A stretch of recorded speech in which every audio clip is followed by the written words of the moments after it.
दोस्तों आज की इस वीडियो में हम आपको एक ऐसी गुप्त चीज के बारे में बताने जा रहे हैं जिसे अगर आप इस शर्तिला एकादशी पर गौ माता को खिला देते हैं तो भगवान लक्ष्मी नारायण की कृपा से आपकी सभी परेशानियों का अंत हो जाएगा।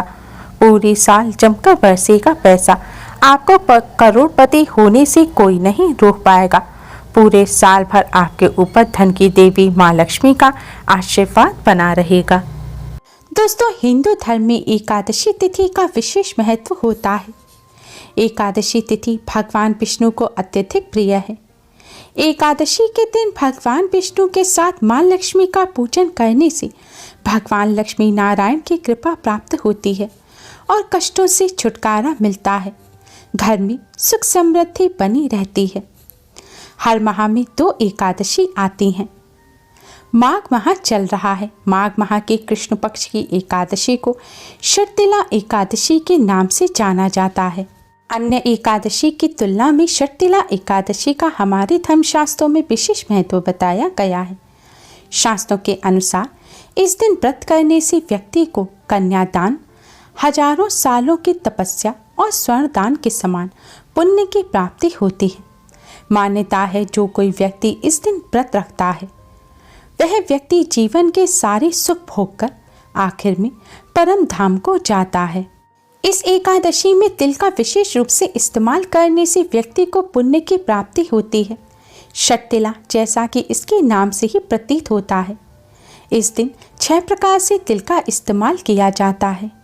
तिल मिश्रित जल से स्नान करना, तिल का उपटन, भगवान विष्णु को तिल अर्पित करना, तिल का ही सेवन करना, तिल से ही हवन करना और तिल का ही दान करना। आज के दिन भगवान लक्ष्मी नारायण की कृपा प्राप्त करने के लिए गौ माता को भोजन अवश्य ही कराएं। आज की इस वीडियो में हम आपको शर्तिला एकादशी के दिन गौ माता को खिलाने वाली एक ऐसी चीज के बारे में बताने जा रहे हैं जिसे अगर आप आज के दिन गौ माता को खिला देते हैं तो इससे आपको भगवान लक्ष्मी नारायण के साथ ही सभी देवी देवता की कृपा प्राप्त होगी। धन की देवी माँ लक्ष्मी की कृपा से पूरे साल घर में अन्न धन की कमी नहीं होगी। धन संबंधी समस्याएं दूर हो जाएंगी, धन का लाभ होगा और घर में सुख समृद्धि बनी रहेगी। भगवान विष्णु की कृपा से कष्टों से छुटकारा मिलेगा। दोस्तों माघ मास की कृष्ण पक्ष की एकादशी को शर्तिला एकादशी कहते हैं। इस बार शर्तिला एकादशी का व्रत 6 फरवरी दिन मंगलवार को रखा जाएगा और व्रत का पारण 7 फरवरी को किया जाएगा। व्रत पारण करने का शुभ मुहूर्त 7 फरवरी की सुबह 7:06 से सुबह 9:18 तक रहेगा। इस बार द्वादशी तिथि 7 फरवरी की दोपहर 2:02 पर समाप्त होगी।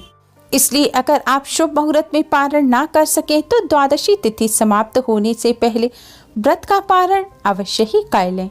शर्तिला एकादशी के दिन सुबह उठकर स्नान कर स्वच्छ वस्त्र धारण करें। दोस्तों आज के दिन तिल का सबसे अधिक महत्व होता है, इसलिए आज स्नान के जल में थोड़े से काले तिल मिलाकर उससे स्नान करें।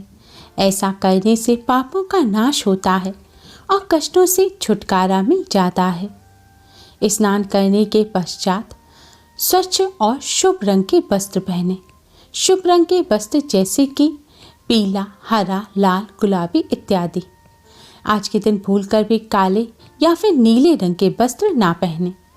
स्नान करने के पश्चात अपने मंदिर के सामने आसन बिछाकर बैठ जाएं। भगवान श्री गणेश को प्रणाम करें। भगवान लक्ष्मी नारायण को प्रणाम करें। अब भगवान जी के सामने एक दिया जलाएं और एक सुगंधित धूप बत्ती जलाएं। ध्यान रखें आज के दिन दिए के नीचे चावल ना रखें क्योंकि आज के दिन चावल का प्रयोग करना वर्जित होता है। दिया जलाने के पश्चात भगवान श्री गणेश को कुमकुम से तिलक करें और भगवान लक्ष्मी नारायण को हल्दी कुमकुम से तिलक करें। तिलक करने के पश्चात आप भगवान जी को तिल के मिष्ठान का भोग लगाएं। तिल के मिष्ठान में आप तिल की रेवड़ी या घर पर ही तिलकुट बनाकर या अन्य किसी तिल के मिष्ठान का भगवान जी को भोग लगा सकते हैं। दोस्तों आपको ध्यान रखना है कि आपको सफ़ेद और काले दोनों ही तरह के तिल का भगवान जी को भोग लगाना है। इसके लिए आप थोड़ा सा गुड़ लें। गुड़ को अच्छी तरह से कुचल लें और फिर इस गुड़ में आप थोड़े से काले और सफ़ेद तिल मिला दें। तिल मिलाने से पहले तिल को थोड़ा सा भून अवश्य लें। इस तरह मिष्ठान बनाकर आप भगवान लक्ष्मी नारायण को भोग लगाएं। दोस्तों, सफ़ेद तिल माँ लक्ष्मी को और काले तिल भगवान विष्णु को अत्यधिक प्रिय हैं। भोग लगाते समय इस भोग में आप एक तुलसी का पत्ता अवश्य ही रखें। शास्त्रों के अनुसार तुलसी के पत्ते के बिना भगवान विष्णु भोग स्वीकार नहीं करते, लेकिन ध्यान रखें एकादशी के दिन तुलसी का पत्ता तोड़ना नहीं चाहिए। इसलिए आप एक दिन पहले ही पत्ता तोड़कर रख लें, या फिर अपने आप से टूटकर गिरा हुआ पत्ता या फिर पुराना कोई पत्ता जिसे आपने भगवान जी को पहले भोग लगाया हो, आप ऐसा पत्ता इस भोग में रख सकते हैं, क्योंकि तुलसी का पत्ता कभी भी बासी नहीं माना जाता। भगवान जी को भोग लगाने के पश्चात अब आप भगवान विष्णु जी के द्वादश मंत्र ओम नमो भगवते वासुदेवाय का जाप करें। दोस्तों, इस मंत्र का आपको 108 बार जाप करना है। मंत्र का जाप करने के पश्चात आप जाने अनजाने में की गई अपनी सभी गलतियों की क्षमा मांगें और आपकी जो भी समस्या है वह आप भगवान जी के सामने कहें और समस्या को दूर करने की प्रार्थना करें। इस तरह प्रार्थना करने के पश्चात दोस्तों, साफ मढ़े हुए आटे से आप एक रोटी बनाएं। ध्यान रखें, रोटी में नमक नहीं होना चाहिए। अगर आप रोटी नहीं बना सकते तो आप थोड़ा सा साफ मढ़ा हुआ आटा ले लें। अब इसे आप एक प्लेट में रखकर अपने मंदिर के सामने आएं और भगवान जी को जो आपने भोग लगाया है उसमें से थोड़ा सा प्रसाद अपने लिए छोड़ दें और बाकी बचा हुआ मिष्ठान आप इस आटे के लोबे में रख दें। अगर रोटी है तो रोटी में रख दें और तुलसी का पत्ता भी आपको इस रोटी में रख देना है। अब दोस्तों, यह रोटी ले जाकर आपको गौ माता को खिला देनी है।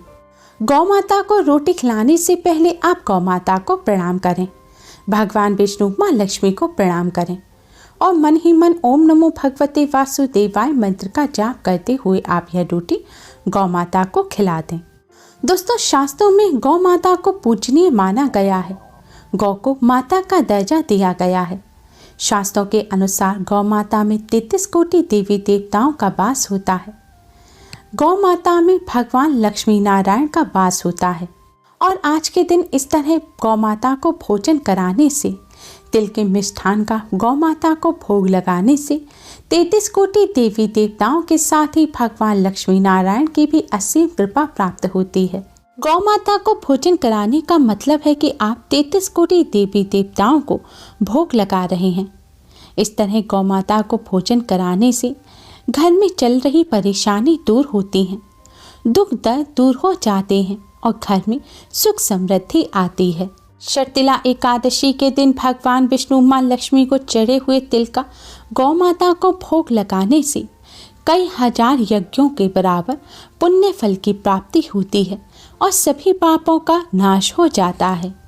माँ लक्ष्मी की कृपा से घर में चली आ रही धन संबंधी समस्या दूर होती है, धन धान्य में बढ़ोतरी होती है और घर में खुशियां बनी रहती हैं। पूरे परिवार को 33 कोटि देवी देवताओं का आशीर्वाद प्राप्त होता है। दोस्तों, गौ माता को भोजन कराते समय आप कुछ बातों का विशेष ध्यान रखें। आप जूते चप्पल उतारकर गौ माता को भोजन कराएं। गौ माता को भोजन कराते समय आपका मुख छूटा नहीं होना चाहिए, यानी कि जिस तरह भगवान को भोग लगाते हैं उसी तरह आपको गौ माता को भोजन कराना है। गौ माता को भोजन कराने के पश्चात दोस्तों, आपकी जो भी समस्या है वह आप गौ माता के सामने कहें और समस्या को दूर करने की प्रार्थना करें। फिर अपने घर आकर आपने भगवान जी को जो भोग लगाया था उसे प्रसाद के रूप में अपने परिवार सहित ग्रहण करें। आज के दिन अधिक से अधिक तिल का सेवन करना चाहिए। ऐसा करने से भगवान लक्ष्मी नारायण की कृपा प्राप्त होती है और घर में धन धान्य की कोई कमी नहीं रहती।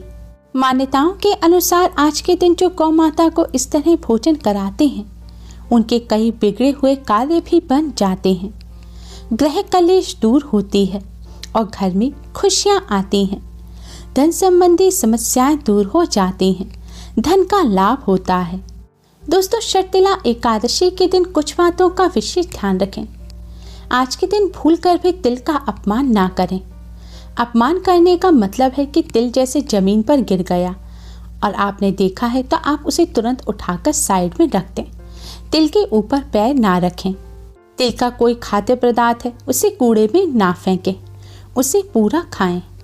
अधिक से अधिक तिल का सेवन करें।